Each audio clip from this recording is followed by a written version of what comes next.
Welcome to the BAI Show. I'm James Rankin, and today we are joined by Joel and Brodie from Got Property. Welcome, guys. Cheers, Thank man. you for having us. Yeah, appreciate it. So this one, I think the episode will be quite fun, purely from your Instagram and like what you guys have going on. Like I'm sure there's been a few people that have seen you guys around now. The following has increased like quite a bit. What's the Instagram handle? At the Property Tradies. So The Property Tradies. Yeah, both been tradies ourselves, and I guess playing on that, we're pretty down to earth people, but love to have a joke at the same time. So I think that encapsulates us pretty well. Yeah, we kind of had the idea of really niching down when we started our BA journey, and who better to niche down than people who are exactly like you and the people you work with every day. So Yeah. we thought we could just relate. And you guys, friends, you've been, friends for a while. Yeah, we met at 15 years old working at McDonald's, so slaving away in the back in the kitchen and Slipping over on all the grease. Yeah. stealing a few too many nuggets together. It probably wasn't the cleanest when we were working together. Yeah. But that's right. We had the tunes pumping and started and building a friendship over flipping burgers. So. Yeah. I think it was good with McDonald's. I guess a lot of our close friends today, our closest friends, all are from working at McDonald's, funnily enough. So I think when you're in an environment with people to where you're younger, but you're also, hard workers, you can kind of, gain that respect for each other, seeing that and then also working together at the same time. Yeah, it's cool. You almost like create your closest friendship group off the basis of like, oh, we all work hard and like have that in common, rather than we just went to the same school. Yeah, it's so true, right? Like you'd rather that. You'd rather that scenario play out rather than just people that you ended up with. Yeah, exactly. So if you've chosen your group rather than just, sort of eventuated with the ones that you went to school with. I love that philosophy. So friends, worked at Macca's, and then you both went off to do trades. Yeah, so I went off and I did a bit of uni for 1 year, and then COVID happened, and I thought I can't study from home. I need to get out, and I'd rather make money and learn at the same time. So went and got my electrical apprenticeship and did that, and they said you'd make a lot of money as a sparky. So that's kind of the path I took as a teenager. Nothing wrong with that. No. Yeah.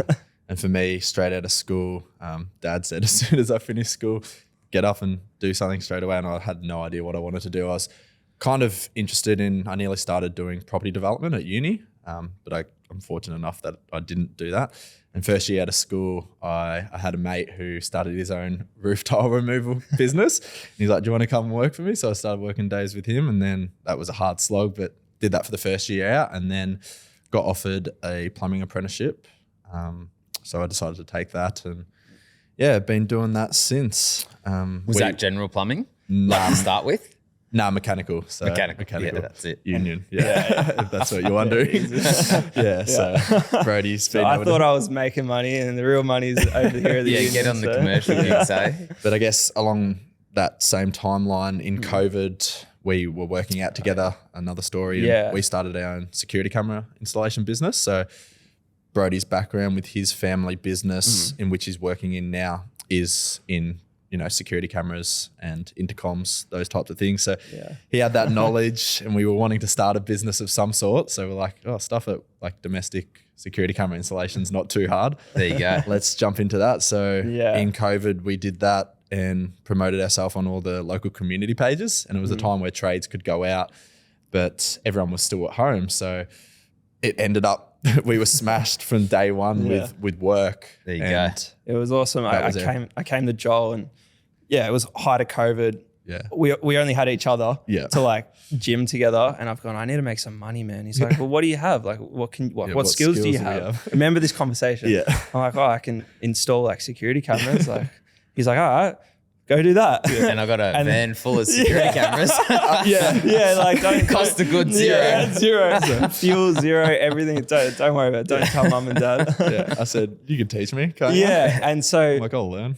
we started creating it, and then he messaged me. He's like, dude, I've been thinking about it. Like, I reckon I could jump on you with this. And I'm like, sick. I'd rather do it with someone else than slog at it myself. And like Joel said, we we just like got to work, and then like, you know, we were going out and doing, I don't know how many quotes we did in the first like month. Like, it was stupid. It nonstop. was like, I remember the first week where we promoted and like made our social pages or whatever. I think we probably did like 20 quotes in the first week. It was like, we're just driving around and COVID quoting up, and then ended up having work come in. And then for the next couple of years, that was kind of our side hustle outside of our full-time jobs, which was pretty cool. Yeah. I still did it for a couple of years. Yeah. Wow. That's so cool. Yeah.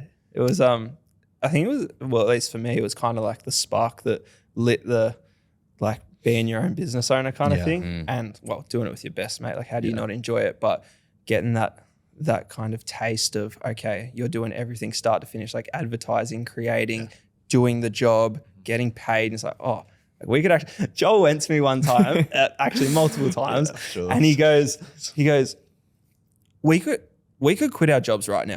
We could just do this. And he's like, I know for a fact we would be fine. Yeah. Because Joel's the kind of guy, he's all or nothing. Yeah. And he just, if he puts his mind to it, he's like, we're not failing. It's not happening. That's not an option. I think it definitely transferred. So good. And that's pretty impressive. Like I was waiting for it to go, then, you know, we did the 20 quotes. No one signed up because there was all these other businesses and it just fizzled out. But you guys did it for 2 years. That's freaking awesome. Yeah. It wasn't full-time. It wasn't we full-time. Probably didn't take it too seriously when coming back into our full-time jobs. But yeah, it was good money on the weekends. Some points. Well, we were doing jobs after our full-time jobs as well, whether that was working to 10 o'clock.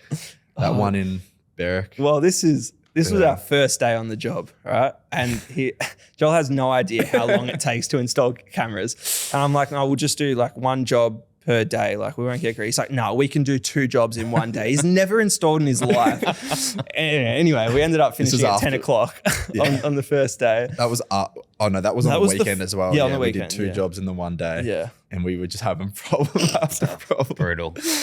And Brodie the whole time, there was not a word said, and I don't know what I'm doing because he's so pissed off at me from booking in 2 jobs. You got it in the end. Yeah, we got Yellow it. tongue not getting through the walls. And Pretty much. Yeah. Exterior walls, brickwork, having to feed outside to get it back. Oh yeah, I could imagine. I could imagine. There's nothing worse. It's the fun. Yeah. So did that, and then were there any other like business ventures attempts? I don't know. I've had so many. It's hard to count. We've had a couple. So, well, we did one kind of recently. It was maybe like a year ago with another one of our best mates. We came across like this mini frisbee. I don't know if you've ever seen them. It's like this little like silicone frisbee. It's about this big, right? Right. That big. Anyway, and you kind of flick it, but you flick it like you're like tossing a stone on water, so it like skips, and you throw it like that, and it just goes, and it just glides like nothing you've ever seen. Yeah. And I bought one off like Temu, and I was playing it with the boys, and then we could sell this. Like we could brand this and we could sell this. So right? we got like a couple thousand made in China. Like, let's just make a page and make some content. And we called it the Disby. But I think with all these things, the most important factor, which we talk about a lot, is we've picked up little things from each thing. Like the first one was how, creating that work ethic on top of our day-to-day jobs to just work countless hours and, just get it done. Yeah. And then the Disney was our first touch with social media, really trying to create content on social media. But I think another business to touch on, which I think really kickstarted my journey, was at a young age, I guess going way back at about 4 or 5 years old, my old man sat me down. He said, Joel, in life, as a man, no one's ever going to look after you. You've got to go out and earn your own money and look after yourself. And I was like, well, no, like, what can I do? Like 4 years old, 4 years old. The lollipop out of his mouth. Yeah. So I'm just thinking, well, I need to get moving here, don't I? So from that point on, I was always interested in, making a business of some sort. And Dad eventually came up with the idea of, why don't you go to family members' houses and we'll get offcuts of plants. You can pot them and I can take you to the market and I can leave you there and set you up and you can sell them. So that started out. What was the business called? I think it was like Blue Moon Plants or something along those lines. Real professional. But that, started my journey, and Dad would help me take all the plants to the market, set up the store, and put all the plants out, and then he'd say, all right, mum and dad, we'll be back later. As an 8-year-old kid, you go and sell them. So I learned very quickly that if you go up to couples and you say to the wife, the husband, if you would like to buy your wife a pot plant, they'll buy a pot plant. So, and then dad taught me that, you have to pay for the store out of any profits at the same time. So that was probably my first taste. And ever since then, I was always looking for the next venture. Apprenticeships. Yeah, That's all I call them, right? Yeah, like it's exactly. when there's one, there's always a few others. You know what I mean? Even if it's the Disby or anything like that. Like I've got countless amounts, right? Like when I was younger, my childhood story was lawn mowing. So because all the area around us was getting developed, and I was James's mowing instead of Jim's.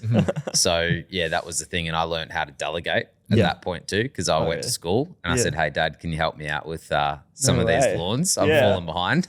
So Dad went and did them when I was at school. Good stuff. It was so funny. Like come back and he's like, "Oh, I borrowed." Iris across the road, I borrowed her tractor and I just went and whipped the whole few of the lawns for you. That's so awesome. I was just like, score. Yeah. Probably didn't teach me the lesson that I needed to other than like delegating. But That's a good lesson to have. It was pretty funny. So in terms of the current format and like what you guys are doing, I mentioned at the start, Got Property. That stands for something. Yeah. And it's in relation to like where you guys have come from and like what you're currently doing. And then hopefully, yourselves, you're wanting to do this as well. Yeah. So obviously really leading on with that, but Got Property. So it's GOTT, which stands for Get Off the Tools Property. So that really relates back to being tradies and not only us and how we want to eventually get off the tools and help people build portfolios and get off the tools themselves. But we're really just trying to encompass that whole getting off. Mindset. I think with being tradies and you see a lot of people, the old guy on site, the typical story of the old guy on site, you're just getting on site as an 18-year-old and they're like, oh, you'll be doing this forever, mate. Like they instill that in you from the start.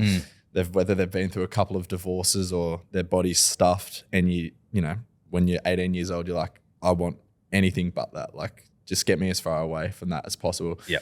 And I think there's a lot of tradies out there, like they're all falling for the short term, cryptos or gambling. They're trying to do whatever they can to get off the tools, so to speak. They're trying to find an avenue to get out of what they're currently doing. Not all, but a lot are. That's a very common that's a common speech on trade sites. Yeah, there you so go. I guess for us, if we can educate tradies and the hardworking Aussie that if you extend your time frame and with a proven method of property investing, that getting off the tools is an achievable thing, and not just creating the plan, but for me and I know for Brodie as well, it also gave us a lot more purpose in working in the trades, because we're actually working towards something rather than just, running around like headless chooks, not knowing exactly what the game plan is or, what is the point of us, coming in and, having a hard slog every single day. Like where are we getting to with this?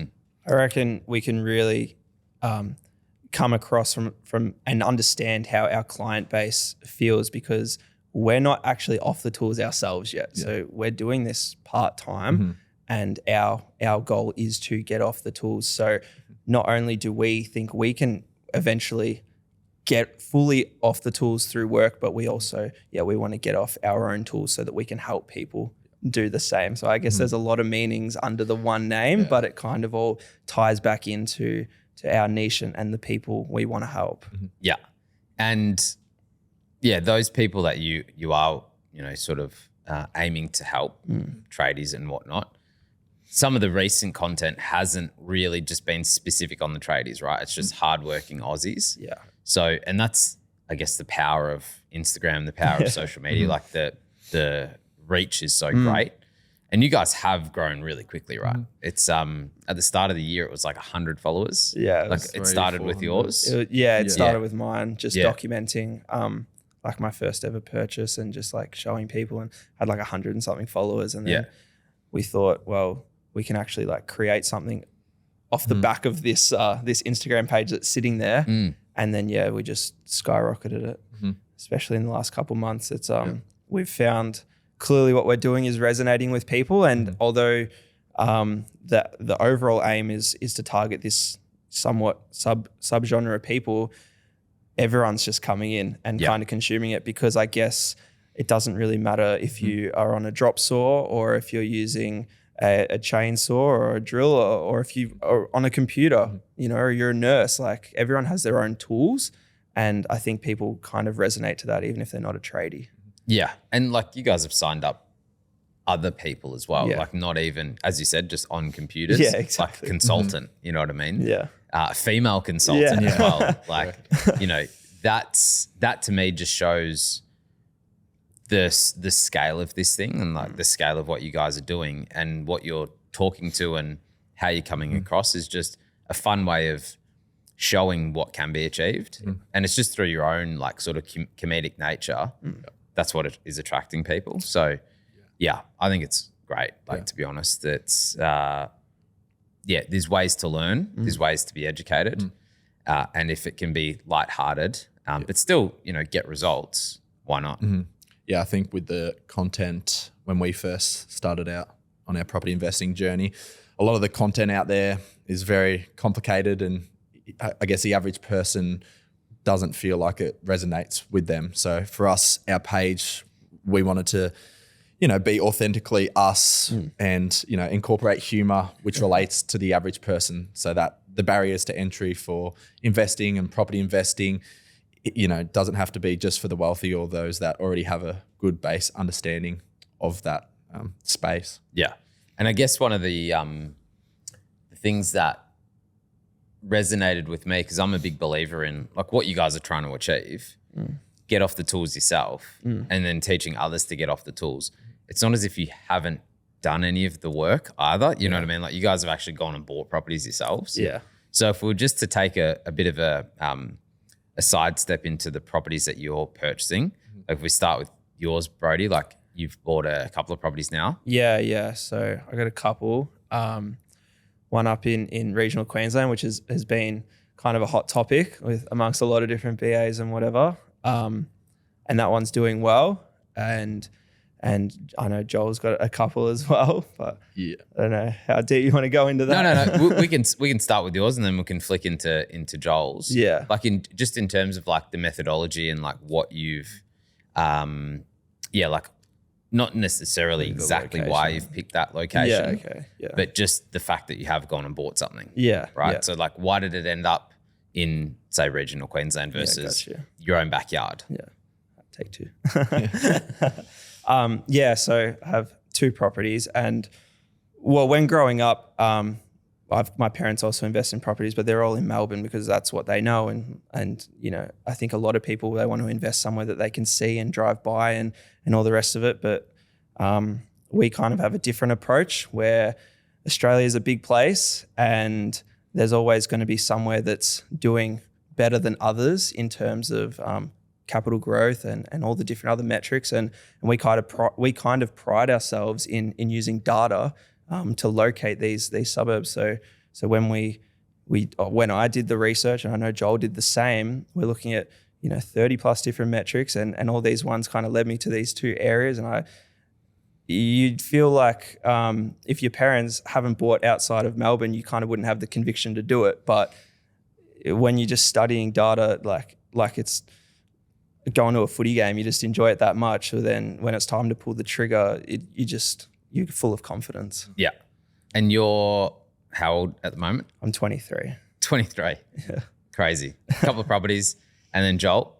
Yep. So 25. We've just made our last two purchases very recently.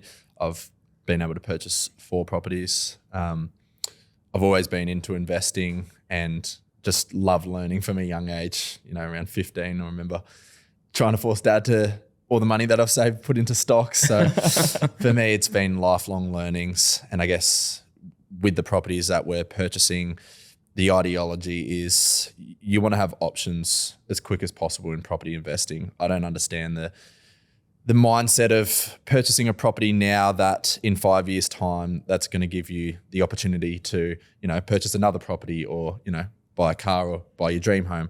I think it's important. And my philosophy is you want to get into the markets that are prime for growth in the short term. Every area has a market cycle, and there's 15,000 suburbs in the country. There's always markets that are moving. I think we listened to a podcast the other day that there's not been 1 year, I could be wrong here, so you can fact check me. Paraphrasing. That there's been at least a suburb every single year in Australia that has grown over 10%.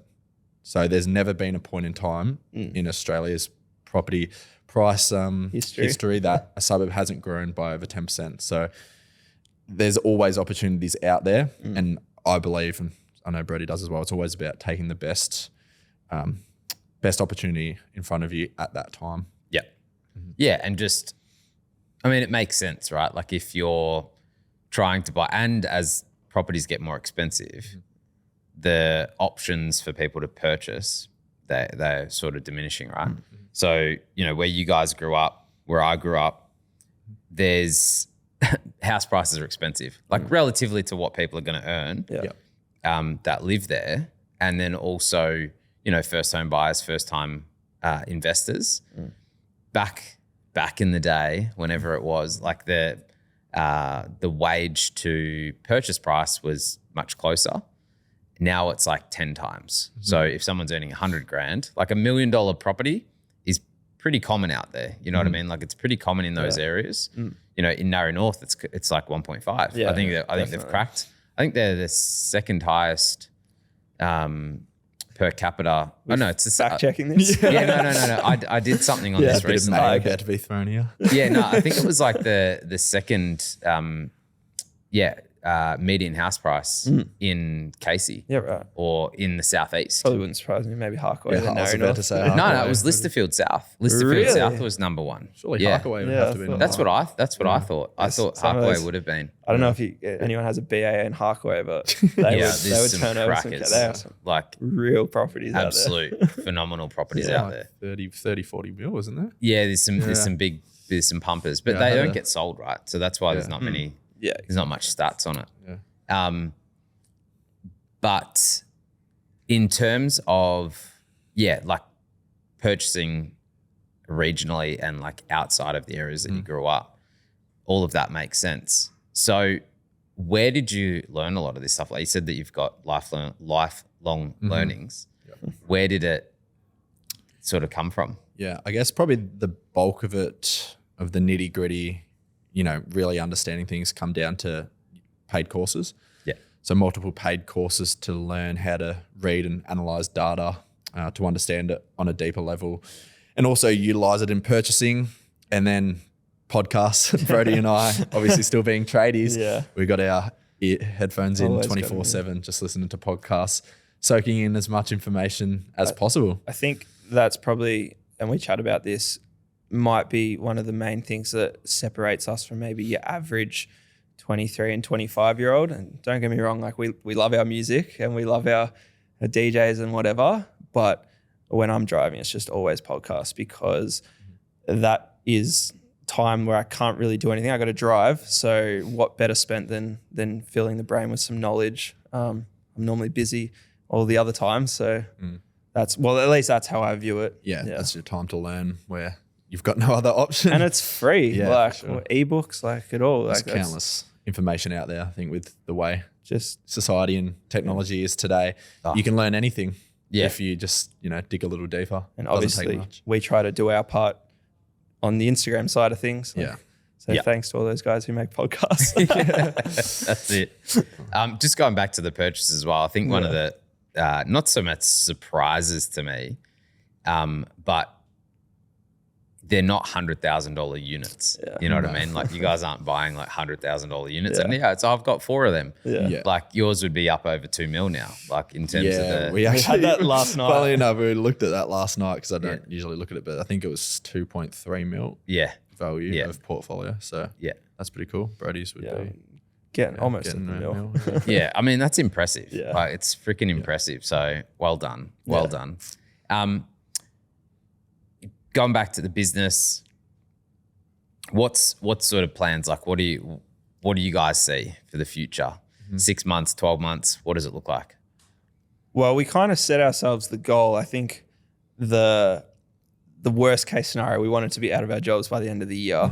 And if we're not, I think we'd be pretty disappointed. But we work extremely hard to make that goal a reality. So as soon as that happens, we just will have so much more time to put into the property and just double, triple down on it the business, and we'll just double, triple down onto it and grow on the brand. And we've had some good ideas. We always think like, if we had a bit more time, like the fun stuff we can do.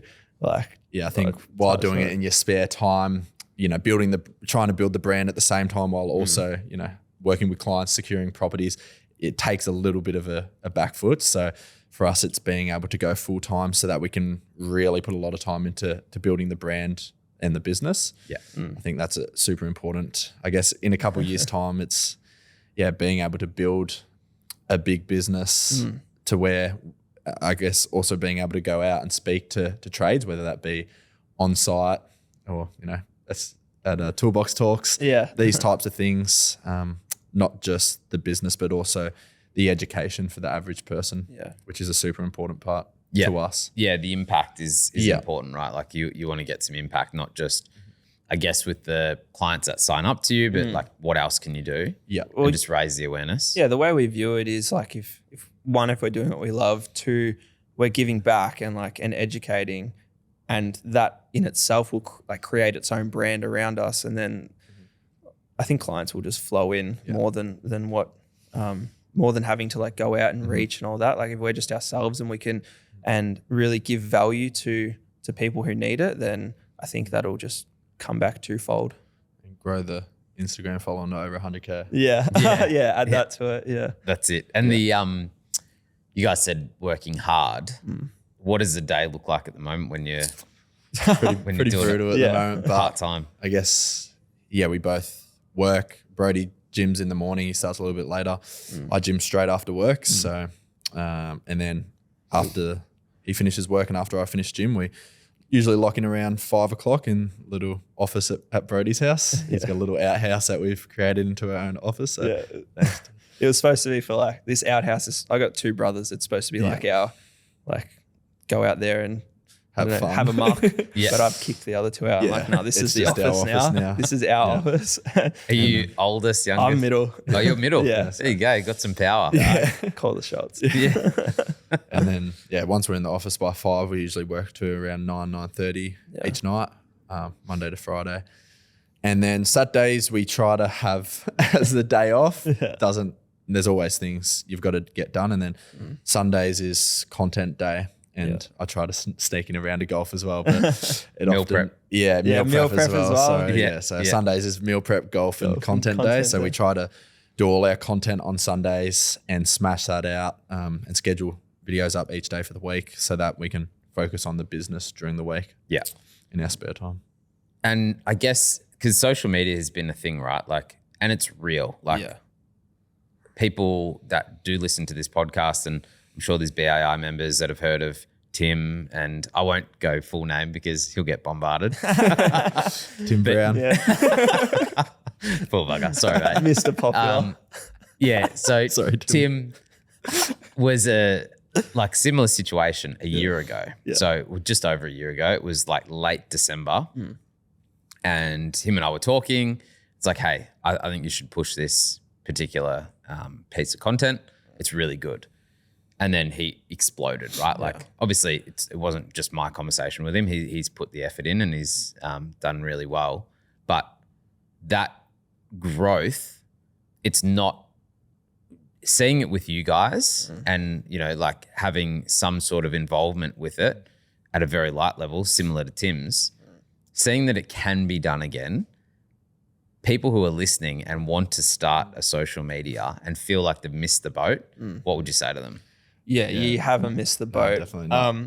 I guess when we first started, it took 3 months of really no followers and no.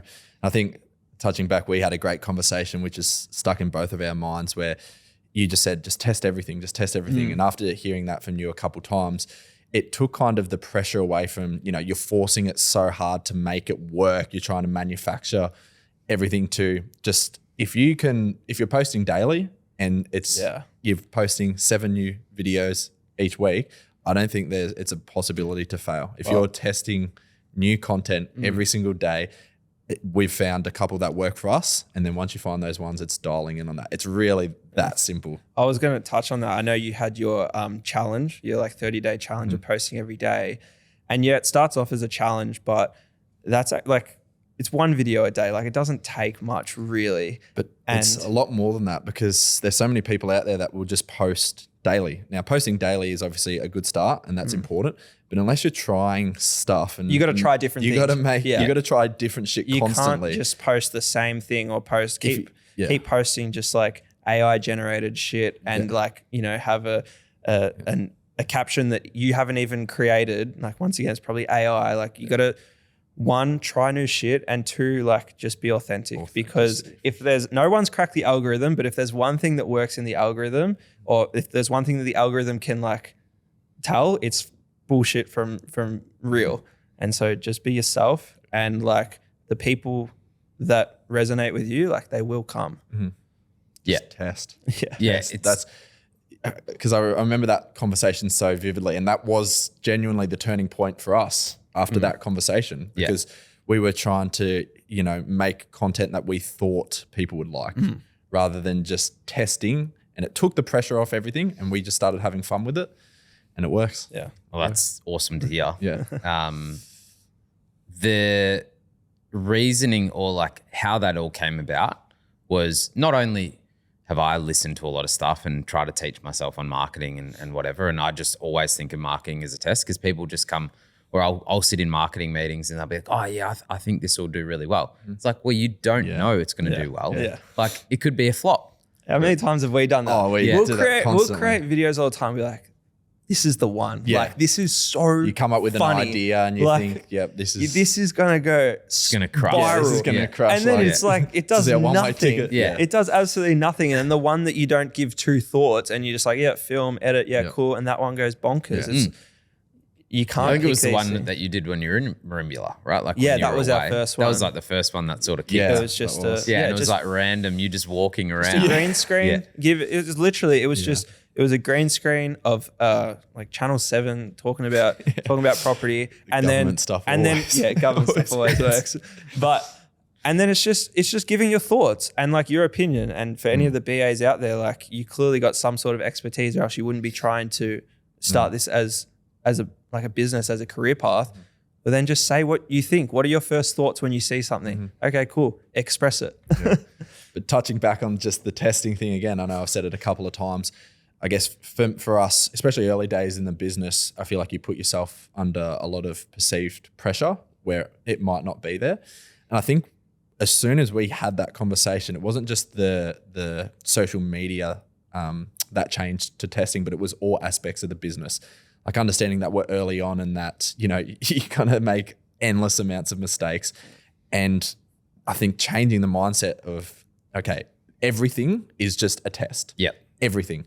It's so, you know, stress relieving, and you're just like, all right, let's just give everything a go. It just makes everything flow better, and you work, just from not off stress, just frees everything. It's so up. true. Yeah. Like, and it does give you that ability to think and just like go. Because when you are constrained and you're like, fuck, this has to work, that's going to be difficult. You know what I mean? Like that's really, really hard. So this all came from, again, me listening to a lot of stuff and like trying to teach myself, and it's just like test. Yeah. That's what marketing should be called. It should just be test. Yeah. And our mate Brian Mark said something else.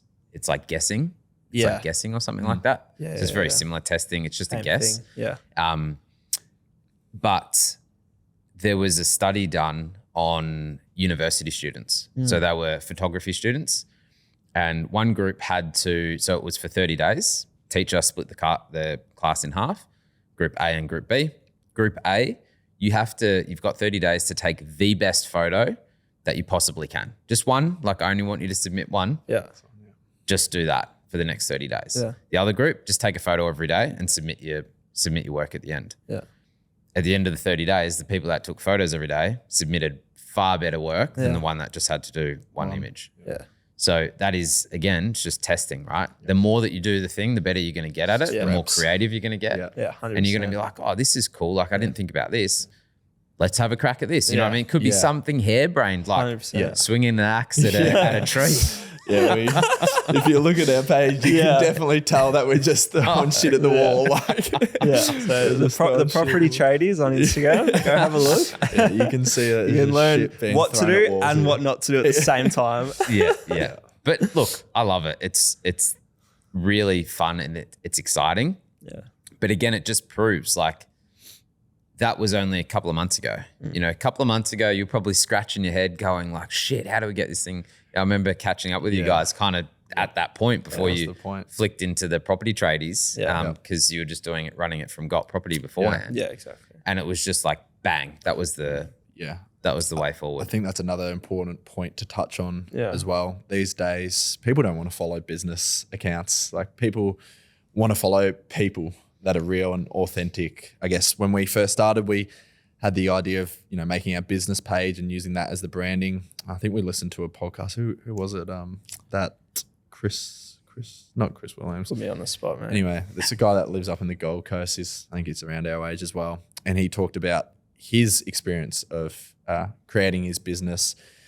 And it started off having the business page and he posted for probably a year without getting any following. And then he flicked into a personal account and had none of his business in his bios. And that was when everything changed. People don't want to follow a business. So I guess our content also changed, but I think that's also helped as well. People just want to follow people. Yeah. It's definitely a balancing act because we are buyers agents at the end of the day. And you're trying to generate business. We do want to generate business through the Instagram. But I think just really breaking that down, it's just like, don't be a robot, just be yourself and let that show in your socials and changing, our Instagram handle from Got Property to the Property Tradies. Well, one, it explains who we are, what we do, and it kind of gives a little bit more of an insight of personality. Yeah, because we do post, personal content.